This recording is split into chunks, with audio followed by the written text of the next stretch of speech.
얼마 전 황당한 이혼을 한 20대 여성이에요. 24살인 제가 이혼녀가 되기까지 걸린 시간은 단 3개월이었어요. 그 3개월은 내 인생에서 가장 꿈 같은 시간이었지만 내 인생에서 지우고 싶은 시간이기도 했어요. 연애 기간을 포함해 짧았던 결혼 기간은 줄리아 로버츠 주연의 귀여운 여인이라는 영화가 떠오를 만큼 로맨틱했어요.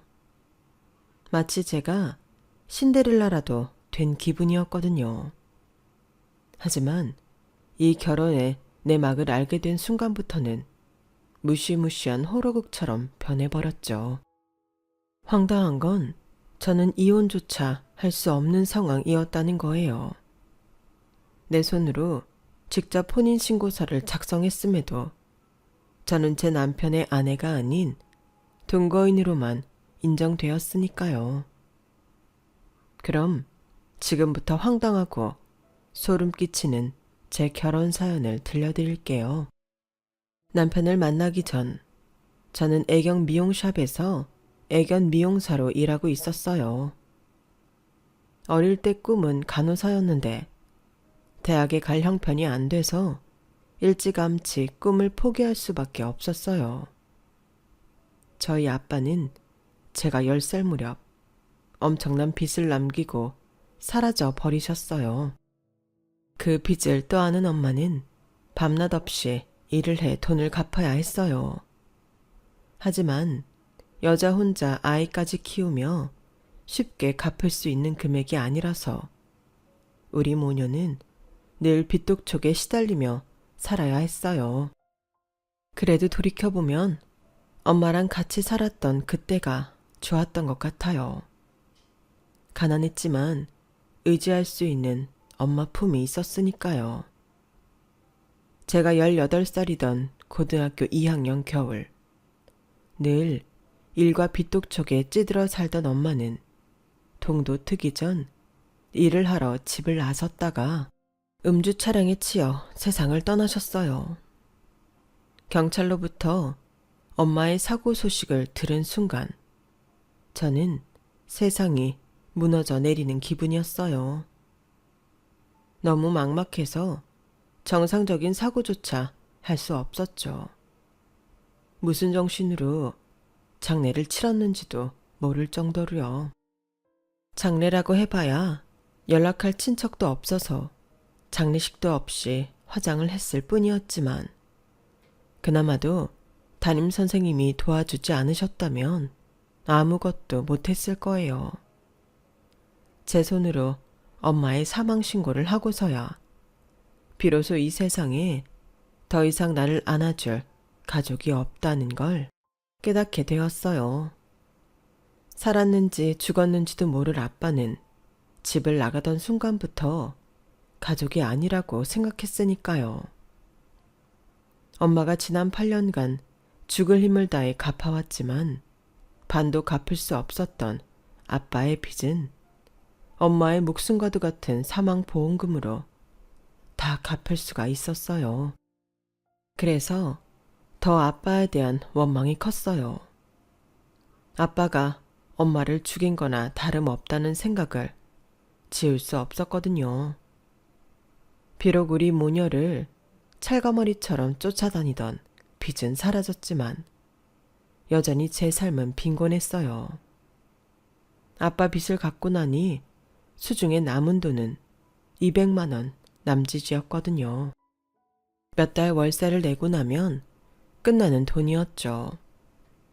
당장 생활비를 벌기 위해 아르바이트를 하고 고등학교 졸업식 날에도 오후부터 아르바이트를 해야 했어요. 친구들은 다들 꽃다발을 들고 가족들과 함께 외식을 하러 가는데 말이죠. 그래도 그때는 내 인생이 처량하다는 생각보다는 이제 졸업을 했으니 아르바이트 시간을 더 늘릴 수 있다는 생각에 들떴어요.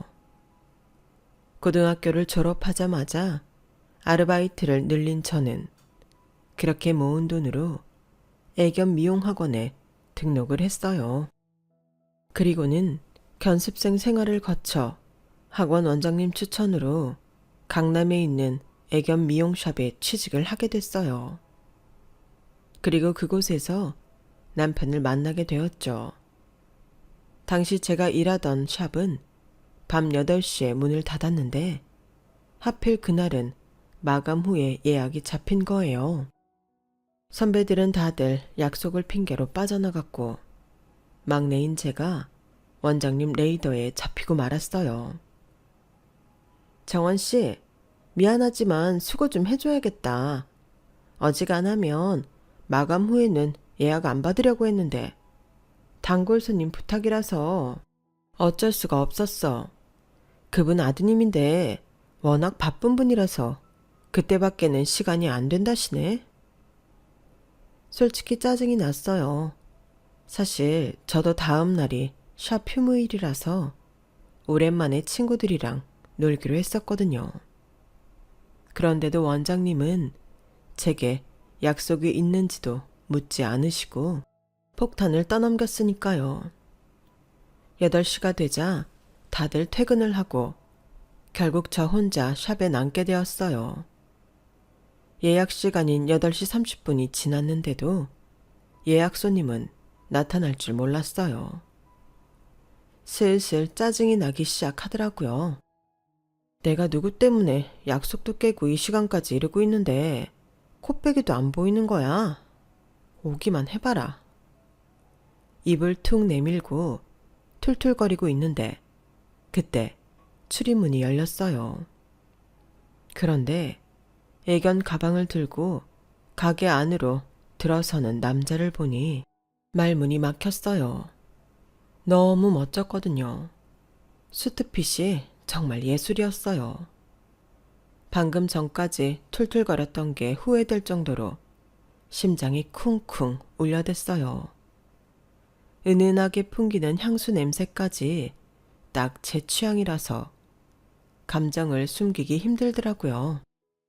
커트를 하는 중간중간 제 눈은 남자의 왼손으로 향했어요. 결혼 반지를 끼고 있는지 확인하고 싶었거든요.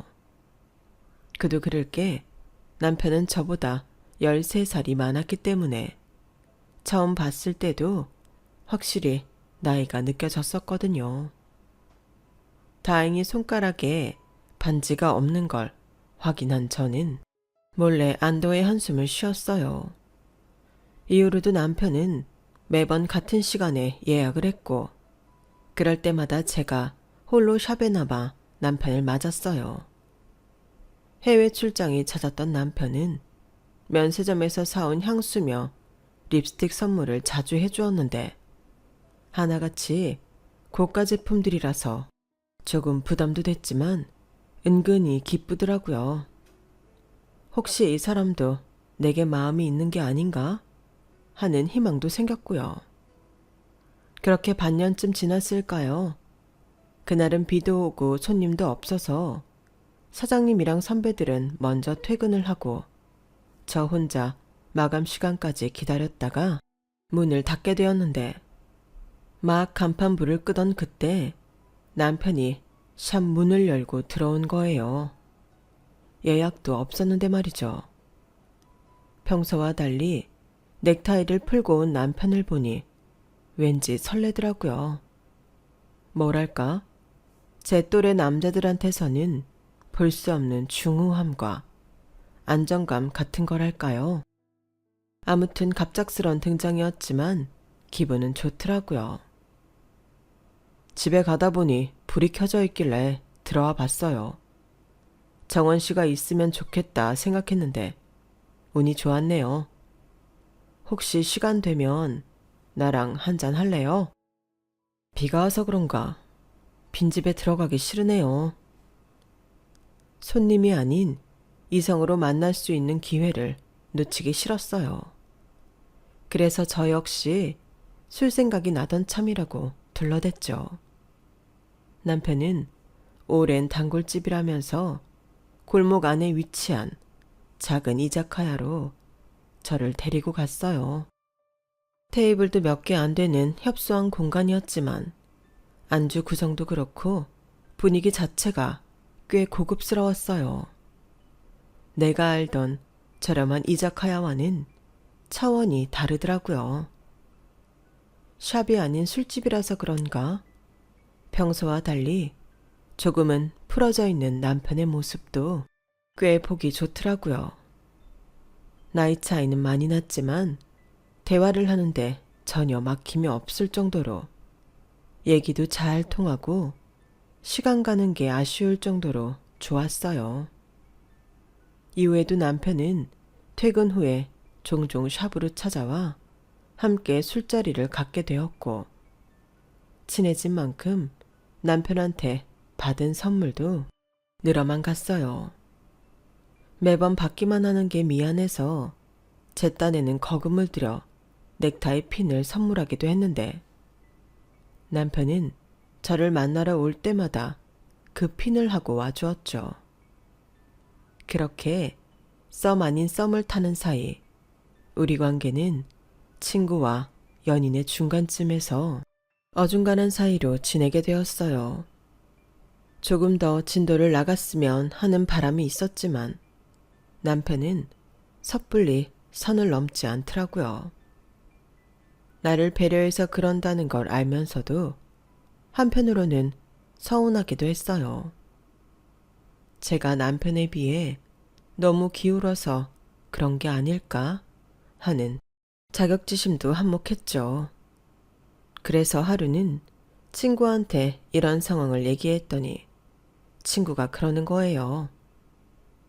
내 생각엔 나이 차이가 너무 나서 남자가 선뜻 용기를 못 내는 것 같은데 13살은 좀 심하긴 하잖아. 심하긴 남자 연예인들 결혼할 때 보면 다들 10살은 기본으로 어린 여자랑 하던데 뭐. 그리고 직접 만나보면 그렇게 나이 차이 나는 걸로 안 보여.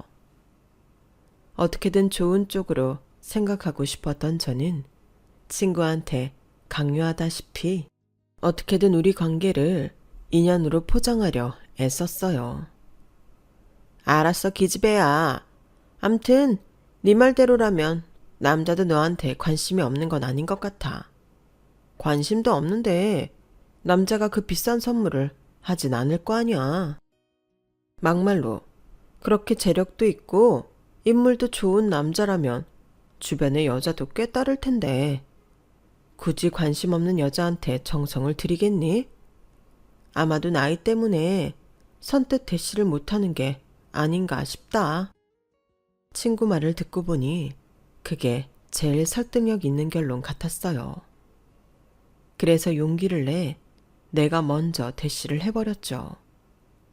그런데 남자 반응이 좀 뜨뜨미지근한 거예요. 순간 내가 너무 앞서 나갔나 싶은 게 후회가 되더라고요. 그런데 고마워요. 먼저 용기 내줘서. 내 나이 정도가 되면 연애에 자신이 없어지거든요. 비겁하다고 할지 모르지만 정원 씨가 좋으면서도 티 내지 않으려고 노력했어요. 욕심내면 안 될 것 같았거든요. 정원 씨는 아직 한창 젊으니까 나보다는 젊고 대화도 잘 통하는 젊은 친구가 어울리지 않을까 생각했어요. 정원 씨한테 남자친구 생겼다는 말을 들으면 선뜻 축하한다는 말도 못 해줄 것 같은데도 말이죠. 그깟 나이 차이가 뭐가 중요해요. 그리고 난 내 나이 또래 남자들한테 관심 없어요. 이 전무님처럼 같이 있으면 안심이 되는 남자가 좋다고요. 그러니까 빙빙 돌리지 말고 확실히 대답해 주세요. 저랑 사귈래요? 남편은 앞에 놓인 잔에 담긴 술을 단번에 마시고는 결심이 섰다는 듯 사귀자고 말해주었어요. 그렇게 우리는 손님과 점원으로 만난 지 8개월 만에 사귀게 되었어요. 본격적으로 사귀기 시작하자 남편은 전보다도 더 과한 선물들을 보내주었어요. 샵으로 꽃바구니도 보내주고 옷과 신발, 명품 백도 척척 안겨주었죠. 직장 동료들은 다들 부러운 눈으로 저를 바라봤는데 난생 처음 사람들한테 부러움을 사고 있다는 사실에 왠지 모를 승리감도 느끼게 되었죠. 23살. 쉽게 누리지 못하던 값비싼 문화생활부터 드라마에서나 보던 고급 레스토랑과 루프탑도 남편과 연애를 하면서 처음 접할 수 있었어요. 하루아침에 제 투성이 신데렐라에서 왕비로 승격된 기분이었어요. 그렇게 반년 가까이 연애를 해오던 어느 날, 남편은 제게 프로포즈를 했어요. 먼저 대시를 할 정도로 우리 연애에 공격적으로 나섰던 저였지만 막상 결혼하자는 말을 듣고 보니 덜컥 겁이 나더라고요. 아무래도 제 처지가 좀 그랬으니까요. 제가 프로포즈를 받고도 평소와 달리 무거운 표정으로 입을 다물고 있자 남편은 당황한 표정으로 짧은 탄식을 내뱉었어요. 그 모습에 괜히 미안하더라고요. 문제는 난데 괜히 남편이 자기 탓을 하는 것 같아서 가만히 있을 수 없겠더라고요. 그래서 용기를 내 제가 고아라는 사실을 말했어요. 10살 때 집을 나간 아빠 때문에 엄마랑 고생을 했던 것과 남편의 빚을 갚느라 고생만 하던 엄마가 사고로 세상을 떠나시고 그때 받은 엄마 목숨값으로 아빠의 빚을 청산하고 그렇게 세상에 혼자 남겨졌다는 것까지 모두요. 내 사정을 다 들은 남편은 말없이 저를 안아주었어요. 커다란 손으로 머리를 쓸어주며 수고했다고, 대견하다고 말해주었죠. 그리고는 이제부터 자기가 남편이자 아빠이자 엄마가 되어 나를 지켜주겠다고 말하더군요. 그 말을 듣는데 눈물이 핑 돌았어요.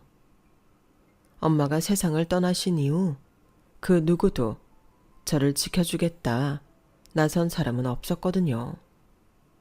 가난해서 부모 없는 고아라서 누르고 밟으려 드는 사람들만 있었으니까요. 그런데 나와는 다른 세상에 사는 것 같은 남자가 내 바람막이가 되어주겠다고 하니 실감이 안 났어요. 그래서 얼떨떨한 표정으로 고개만 끄덕였어요. 다음 날이 돼서야 지난 밤에 있었던 일이 실감이 나더라고요. 그리고 바로 걱정이 시작됐죠. 결혼이 우리 두 사람만 좋다고 되는 게 아니니까요. 솔직히 어느 시댁에서 저 같은 조건의 며느리를 환영해 주겠어요. 게다가 제 남편 정도면 집안 좋고 능력 있는 여자들도 많이 따를 텐데요. 연애할 때는 생각 못했던 것들이 막상 결혼을 눈앞에 두니 하나 둘 튀어나오기 시작했어요. 엄마가 돌아가셨던 순간보다 시댁 방문을 앞둔 순간이 돼서야 내가 진짜 고아가 됐다는 게 실감이 나더라고요. 시어머니께서 나를 며느리로 받아주실까? 시댁으로 향하는 차 안에서 제 머릿속에는 온통 이 생각뿐이었어요. 시댁은 연예인들이나 돈 많은 기업인들이 주로 산다는 강남의 어느 부촌에 위치해 있었어요. 드높은 담벼락 앞에 서니 온 몸이 얼어붙는 것 같더군요. 나 같은 게 이런 집에 며느리로 들어가겠다는 꿈을 꿔도 되나? 내가 과한 욕심을 부리는 것만 같아서 미안하기까지 했어요. 그런데 웬일인지 시어머니는 흔쾌히 결혼을 승낙해 주시지 뭐예요. 대신 내가 부탁하고 싶은 게 하나 있어. 사아기한테는 미안하지만 결혼식은 가족끼리 조촐하게 치르도록 하자. 우리 같은 사람들은 결혼식도 꽤나 이슈가 되기 때문에 분명히 너희 집안까지 파고들 테고 그러면 너희 부모님도 불편하지 않겠니? 어머님, 실은 저는 부모님이 안 계세요. 아버지는 제가 10살 때 집을 나가신 이후로 연락도 안 되고 어머니는 고등학교 2학년 때 세상을 떠나셨거든요. 죄송합니다. 순간 어머님 얼굴에 당황한 기색이 역력했어요. 그런데 이상하게 입꼬리가 살짝 올라가는 게 제가 고아라는 사실을 반기는 것처럼 보이더라고요. 그땐 제가 어머님 표정을 잘못 읽은 거라고 생각하고 넘겼지만요. 그래? 얘는 참, 그게 어디 네가 사과할 일이니? 사람 목숨은 하늘에 달려있는 건데. 그래, 그럼 식을 어쩐다? 평생에 한 번뿐인 결혼인데 안 하고 넘어갈 수도 없고. 그러자 남편이 나서서 둘이 해외에 나가서 단둘이 식을 올리겠다고 말했어요. 그리고는 제 손을 꼭 잡아주는데 지금까지 느끼지 못했던 단단한 울타리 안에 서 있는 것처럼 걱정보다는 안심이 되더라고요.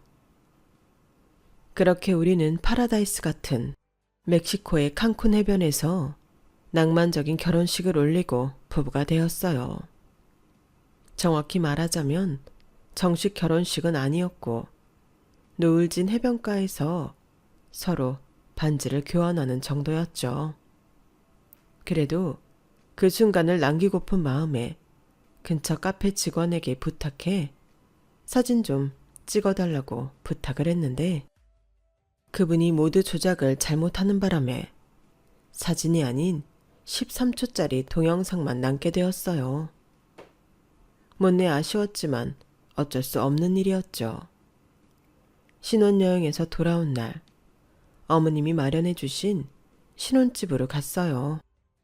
현관문을 열자마자 마치 영화 세트장에 온 것처럼 넓은 공간에 고가의 가구들로 잘 꾸며져 있더라고요. 제가 혼수를 준비하겠다고 하는데도 굳이 어머님이 알아서 해주시겠다고 하시더니 제가 혼수를 해왔더라면 큰일 날 뻔했다는 생각이 들더군요. 그만큼 제 수준과는 엄청나게 차이가 날 정도로 멋진 집이었어요.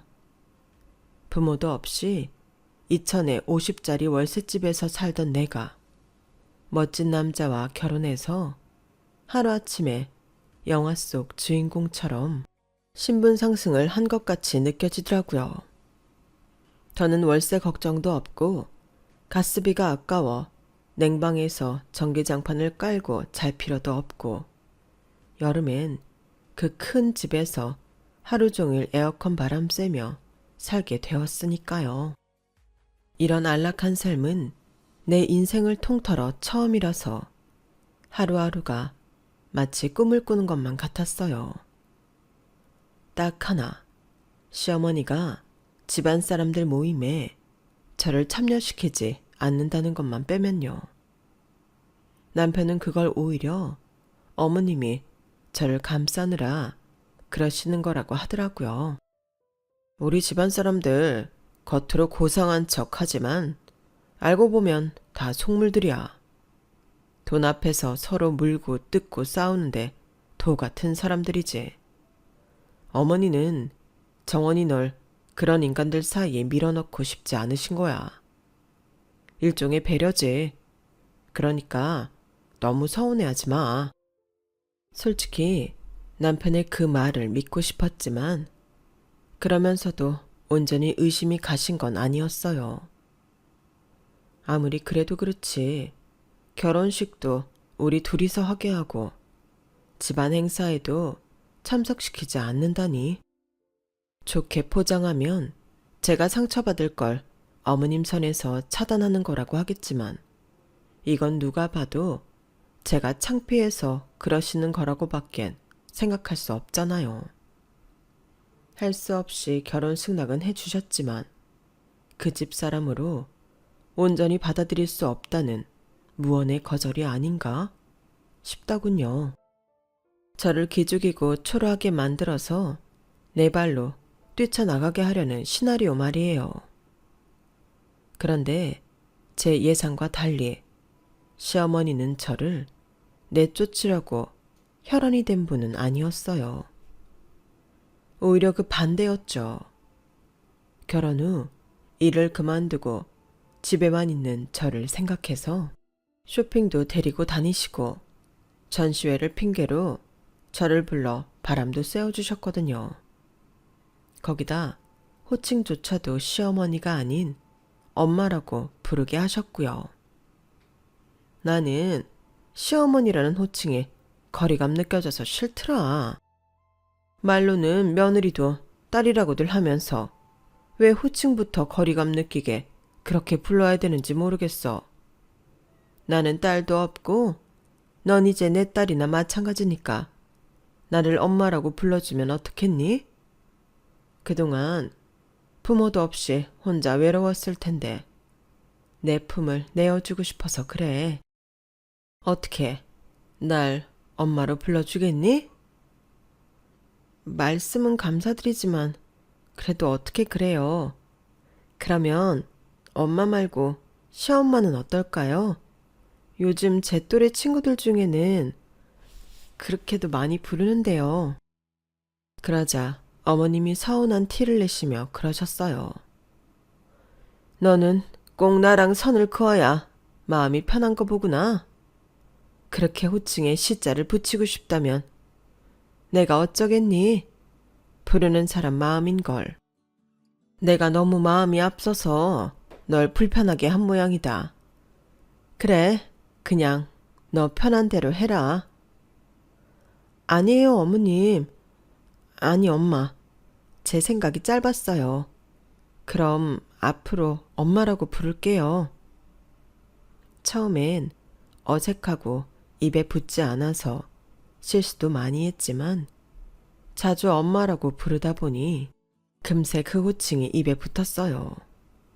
어머님이랑 머리를 하러 가서도 자연스레 엄마라고 부르게 됐고 어머님이 자주 가시는 편집샵에서 쇼핑을 할 때도 엄마라고 부르며 따라다녔어요.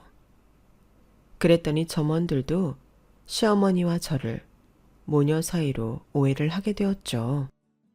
호칭에 어쨌든 어머님과 제가 고부간이 아닌 그 이상의 관계가 된 건 사실이라서 딱히 그 오해를 해명하지는 않았어요. 그러던 어느 날이었어요. 어머님이랑 보기로 약속했던 전시회가 있어서 어머님을 만나러 미술관으로 갔어요. 전시 관람 이후 어머님과 함께 움직여야 할 것 같아서 일부러 차를 두고 택시를 타고 나섰죠. 그런데 약속 장소에 도착해 보니 웬일로 어머님이 택시를 타고 오셨더라고요. 엄마, 왜 차를 안 가져오시고 택시를 타셨어요? 김 기사님, 오늘 출근 안 했어요? 그러자 어머님은 약간 당황한 표정으로 그러시더라고요. 그게 내가 김 기사한테 심부름을 시킨 게 있어서 차는 딴 데가 있다. 너 만나는데 굳이 차 가지고 갈 거 없다 생각했지. 에이, 그럼 저한테 전화하시지 그러셨어요. 그랬으면 제가 차 끌고 엄마 모시러 갔을 텐데요. 전 또 일부러 차도 놓고 왔는데요. 그래, 내가 다음에는 너한테 먼저 연락해 주마. 무슨 날씨가 이렇게 더운지 모르겠다. 딸, 일단 들어가자. 저는 어머님 손에 이끌려 미술관으로 들어갔어요. 전시회를 보고 미술관 안에 있는 카페에서 차를 마시는데 어머님이 불쑥 항공권을 내미시더라고요. 집에만 있으면 답답하잖아. 머리도 식힐 겸 괌으로 여행이라도 다녀와라. 발권은 해놨으니까 엄마 카드 가지고 가서 너 하고 싶은 거 다 하고 사고 싶은 것도 실컷 사. 자, 일단 항공권 받아라. 네 남편도 같이 가면 좋겠지만. 요즘 회사 일이 바빠서 도저히 짬이 안 난다니 어쩌겠니? 나라도 같이 갈까 했는데 기왕 머리 식히러 가는 거 옆에 내가 있으면 오히려 방해가 될까 싶어 관뒀다. 마음이 편해야 애도 빨리 들어설 거 아니니. 그러니 몸과 마음을 정화한다 생각하고 가서 푹 쉬고 오너라. 딱히 혼자 여행을 가고 싶은 생각은 없었지만 결혼 초부터 손주 소식을 기다리는 어머님이 어떤 의미로 여행을 보내주시는지 알 것 같더라고요. 그래서 거절할 수 없었어요. 엄마, 매번 감사드려요. 엄마 말씀대로 여행 가서 편히 쉬다가 올게요. 어머님이 주신 항공권은 이코노미도 아닌 비즈니스석이었어요. 며느리 혼자 여행 보내는 것도 쉽지 않은 결정일 텐데 굳이 비싼 항공권으로 해주시는 걸 보니 어머님이 정말 저를 많이 아껴주시는구나 생각했어요. 거기다 여행 가서 사용하라며 카드까지 주시니 고마워서 몸둘 바를 모르겠더라고요. 이런 어머님을 한때나마 의심했던 게 죄송할 정도였죠. 어머님은 친구분이랑 미술관에서 만나기로 하셨다고 해서 저만 먼저 자리에서 일어났어요. 막 미술관을 빠져나왔는데 마침 건너편에 택시 한 대가 서 있더라고요. 택시가 잘 다니지 않는 길인데 누군가 타고 내린 차인가 보다 했어요. 날도 더운데 운이 좋았죠. 택시를 타고 집으로 가는 길에 남편한테 전화를 걸어 어머님이 여행 가라고 항공권을 주신 얘기를 했어요. 글쎄, 비즈니스석으로 끊어주셨더라고요. 근데 여보, 나 정말 여행 다녀와도 돼요? 7박 8일이나 되는데 자기 혼자 괜찮겠어요? 내 걱정 말고 마음 편히 다녀와. 어머니께서 모처럼 생각해서 준비해 주신 여행인데. 여보, 나 바로 회의 들어가야 해서 이만 끊어야겠어. 남편 허락도 받았겠다. 가벼운 마음으로 휴대폰을 백에 넣으려고 하는데 그때 기사님이 갑자기 택시를 세우더라고요. 신호에 걸린 것도 아닌데 말이죠. 그러더니 도무지 알 수 없는 소리를 하는 거예요. 손님, 그 항공권 당장 찢어버리세요. 내 말이 이상하게 들릴지 모르겠지만 손님은 지금 시어머니랑 남편한테 속고 있는 거예요. 네? 아니 기사님, 그게 무슨 말씀이세요? 기사님이 우리 어머님이랑 남편을 어떻게 한다고 그딴 소리를 하시는 건데요? 정말 이상한 분이시네?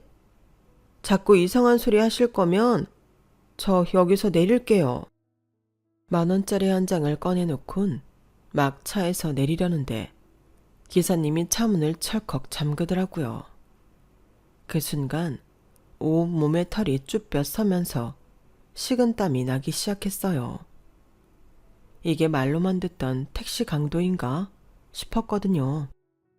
그런데 이어진 기사님의 이야기를 듣고는 귀를 의심할 수밖에 없었어요. 2년 전 세상을 떠난 내 딸도 손님처럼 그 인간들한테 당했습니다. 남편이라는 그 작자 애까지 있는 이혼남이에요. 손님이 집 비우는 기간 동안 집에 딸 데려와서 함께 지낼 겁니다. 미국에 있는 기숙학교에 다니는 딸이 방학 때마다 한국 들어오거든요.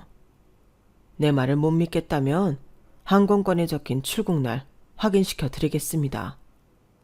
미친놈이 떠드는 소리라고 생각해도 좋은데 속는다 셈 치고라도 한번 확인해 보세요. 그쪽이 죽은 내 딸처럼 가여워서 이러는 거니까. 택시 기사는 딸이 죽은 이후 남편과 시어머니 뒤를 밟아왔다더군요. 아내랑 이혼하고 쭉 떨어져 살았던 기사님은 뒤늦게 아내가 세상을 떠난 것과 딸이 결혼을 앞두고 있다는 소식을 알게 되었대요. 그래서 먼 발치에서나마 딸아이를 지켜보려고 일부러 퇴근 시간에 맞춰 딸의 직장 앞에서 서성대기도 하고 회식 후 술에 취한 딸을 태워주기도 했다더군요. 술에 취한 딸과의 대화를 통해 남편감이 뭐 하는 사람인지 결혼식은 언제인지 떠보던 기사님은 뜻밖의 얘기를 듣게 된 거죠. 결혼식도 단둘이 해외에서 한다고 하고 친인척들한테도 알리지 않기로 했다는 등 석연찮은 구석이 한둘이 아니었지만 딸은 돈 많은 남자의 선물 공세에 홀려 그런 것들은 신경도 안 쓰는 모습이 걱정이 됐던 거예요. 아니나 다를까 결혼하고 반년도 안 돼서 딸은 심각할 정도로 초췌해졌고 시어머니 손에 이끌려 여러 곳의 산부인과를 끌려다니다가 불임 판정을 받고는 그 집에서 버려졌다고 했어요. 처음부터 아들 손주 볼 욕심에 부모 없고 형편 어려운 젊은 여자 꼬셔서 대리모로 쓰고 버릴 생각이었던 거예요. 불임 판정받고 병원에서 나오던 날 그 옆에 내가 내 딸을 주차장에 빼버려 두고 뭐라고 했는지 압니까? 씨바지라고 합니다. 애 못 낳는 씨바지를 어디다 써먹냐고 주차장 바닥에 쓰레기 버리듯 버리고 갔다고요. 그 인간들이 무서운 게 뭔지 압니까? 심지어 내 딸하고 그 집 아들놈이 혼인신고도 안 돼 있어서 내 딸은 법적으로도 아무 도움을 받을 수 없었다는 거예요. 결국 혼자 정신 나간 사람 취급받고 방 안에 틀어박혀 지내다가 세상을 떴습니다. 손님, 나보고 미친놈이라고 해도 좋으니까 제발 딱 한 번만 믿어봐요. 딸 자식 앞세워 보낸 애비 심정을 한 번만 믿어보라고요. 구구절절한 사연을 읊어대는 기사님을 보니 거짓말 같지는 않아 보였어요. 그래서 기사님 말대로 여행을 떠나는 척 연기를 하곤 다시 출국장을 나와 남편의 뒤를 밟았어요. 제가 출국장으로 들어간 사이 남편 뒤를 밟고 있던 기사님 연락을 받고는 남편이 있다는 곳으로 갔어요. 저를 배웅하고 집으로 돌아갔어야 할 남편이 같은 공항 입국장에 버젓이 서 있더라고요. 시어머니도 함께요. 잠시 뒤 입국장 문이 열리고 핫팬츠를 입은 10대 소녀가 카트를 밀고 나왔어요. 시어머니는 얼른 달려가서 그 소녀를 끌어안고는 볼에 입을 맞추느라 정신이 없더라고요. 우리 손녀딸 오는데 힘들지는 않았어? 할미가 우리 제니퍼 얼마나 보고 싶었나 몰라. 세상에 글쎄 키 더 큰 거 봐. 진짜 그 사이 키가 많이 컸구나. 몇 년 지나면 아빠랑 어깨 동무해도 되겠는걸. 카트는 이리 줘. 아빠가 끌고 가서 차에 실어 놓을게. 제니퍼는 할머니랑 천천히 주차장으로 와. 남편은 신난 표정으로 카트를 끌고 갔어요. 시어머니는 손녀딸과 팔짱을 끼고는 싱글벙글하며 걸어가더군요. 기사님이 했던 말이 전부 사실이었어요. 그걸 제 눈으로 확인하고 나니 맥이 풀려서 한 발자국도 못 걷겠더라고요. 그런 제가 안쓰러웠는지 기사님은 옆에서 제 팔을 잡아주셨어요. 기사님 택시에서 앉아 한참을 숨을 고르던 저는 마음을 단단히 먹고 집으로 향했어요. 저 혼자 집에 쳐들어가겠다고 하니까 기사님이 걱정된다며 같이 가주시겠다고 하더군요. 남한테 그런 도움까지 받고 싶지는 않았지만 솔직히 겁도 나는 터라 기사님과 함께 집으로 갔어요. 그리고 카드키로 현관문을 열자 안에서 시끌벅적한 웃음소리가 들리더라고요. 내 인생은 시궁창에 처박아 놓고 지들은 좋다고 깔깔대는 게 역겹고 참을 수가 없었어요. 복도를 따라 거실로 갔더니 세 사람이 소파에 앉아 수다를 떨고 있더라고요. 아빠, 나 동생은 언제 생겨? 새엄마는 아직 못 만들었어? 그러니까 시어머니가 끼어들었어요. 새엄마는 무슨, 요즘 미국에서 유명한 연예인들은 다들 대리모 이용해서 애를 낳잖니. 그거랑 비슷한 거야. 새엄마는 아니고 제니퍼 동생만 낳아주는 사람이지. 어차피 애를 만드는 건 네 아빠 씨니까. 한국에서는 그런 걸 씨바지라고 불러. 이제 우리 제니퍼도 다 컸으니 할미가 무슨 말 하는지 알지? 그러게, 네 엄마가 제니퍼 남동생 하나만 낳아줬어도 이 고생은 안 해도 되는데 너 낳고는 바로 이혼을 하는 통에 이런 생고생을 하고 있지 뭐냐. 그만해 엄마. 다 지난 일인걸. 이제 봐서 뭘 어떡해. 근데 정원이 걔가 아들을 낳을 수 있을까? 혹시 딸 낳으면 그땐 어떡해? 어떡하긴 뭘 어떡해. 검사해보고 딸이라고 하면 수술시켜야지. 우리가 딸 갖자고 이 고생하는 거니? 네 할아버지가 아들 손주 데려오기 전에는 회사 안 물려준다고 하니 이 고생인 거 아니니? 아들 아니면 쓸모도 없는데 거지 같은 집구석 딸년 뭐하러 끼고 살아? 길가에 널리고 널린 게 여잔데. 그러니까 너도 너무 정주지 마라. 애 낳고 나면 바로 돈 쥐어주고 내보내래니까. 정말 인간들이 해도 해도 너무하더라고요. 지들이 뭐라고 한 사람 인생을 그렇게 가볍게 생각하는 건지 도저히 용서가 안 됐어요.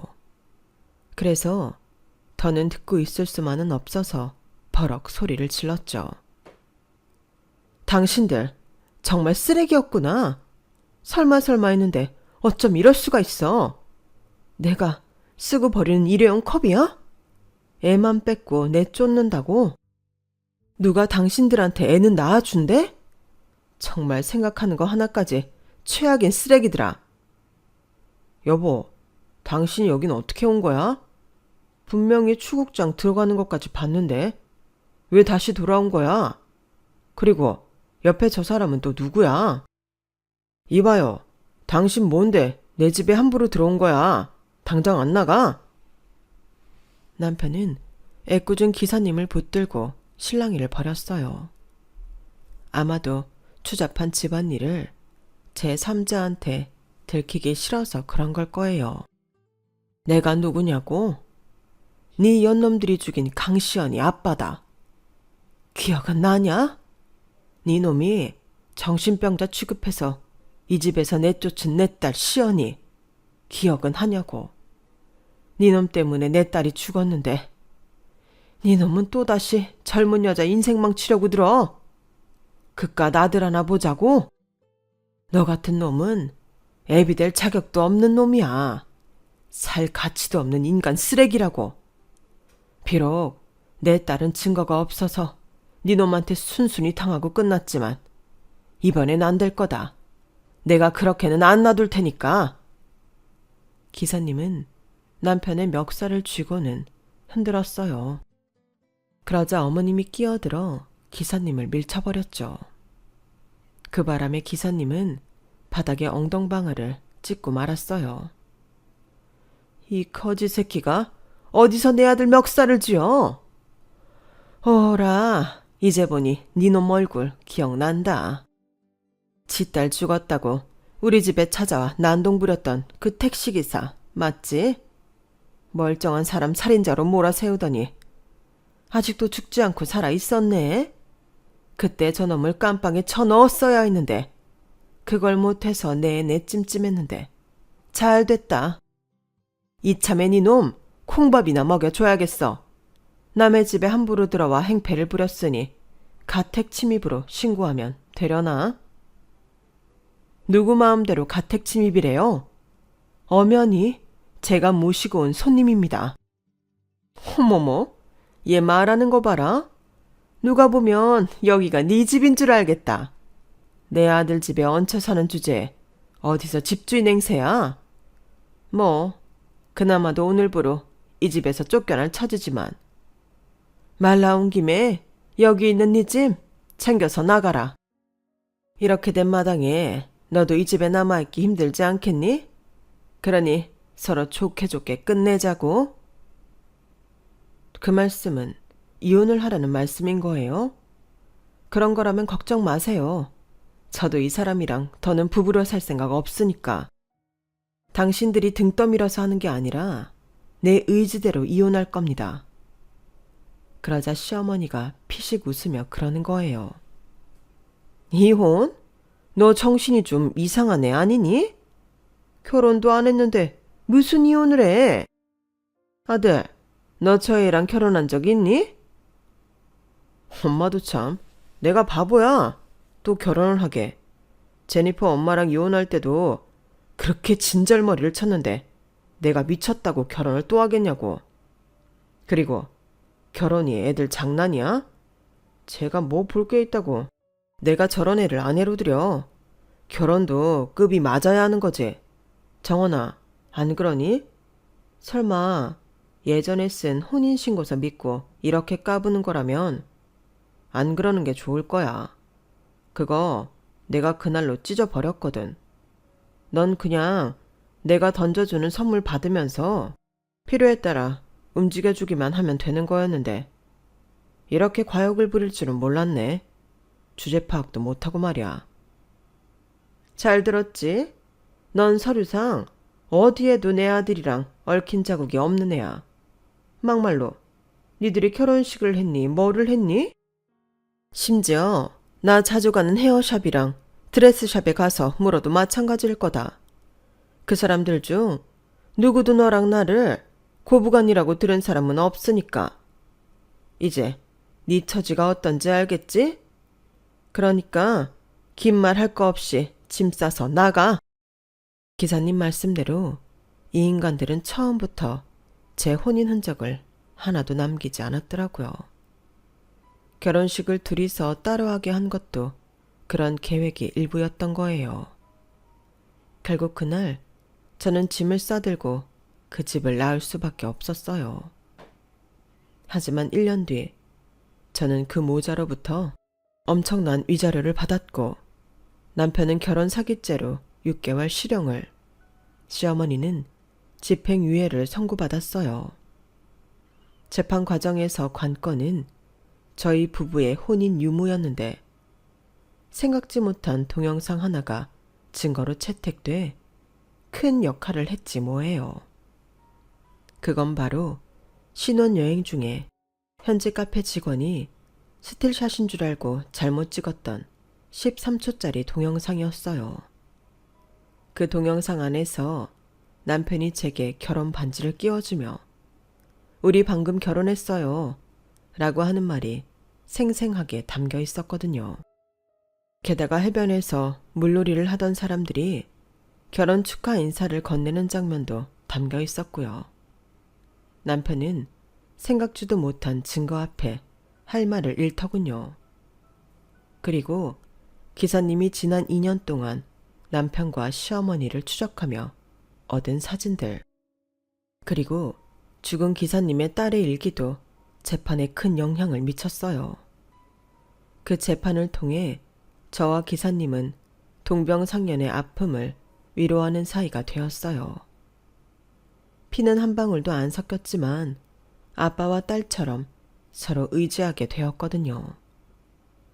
승소 판결을 받고 우리가 가장 먼저 찾아간 곳은 기사님 딸의 납골당이었어요. 사랑에 속고 비참한 결말을 맞았던 그분 앞에서 기사님은 한참을 울먹이시더라고요. 죽은 딸 앞에서 늦은 속죄를 하는 기사님을 보면서 혹시 내 아빠도 어디선가 이런 마음으로 살고 계시지 않을까 하는 생각을 했어요. 그래서 아빠를 미워했던 마음을 이제는 놓으려고 합니다. 앞으로는 과거의 불행에 붙잡혀 살지 않고 한 발짝 앞으로 나아가는 일에 신경을 쓰려고요. 그래야 제 인생에 진정한 행복이 오지 않을까요? 지금까지 제 사연을 들어주셔서 감사합니다. 옆에 있는 것만으로도 소중한 가족들과 행복한 하루하루 되세요. 여러분, 사연 댓글에 응원과 현명한 조언 부탁드려요. 좋아요와 구독은 저에게 큰 힘이 됩니다. 오늘도 좋은 일 가득하세요.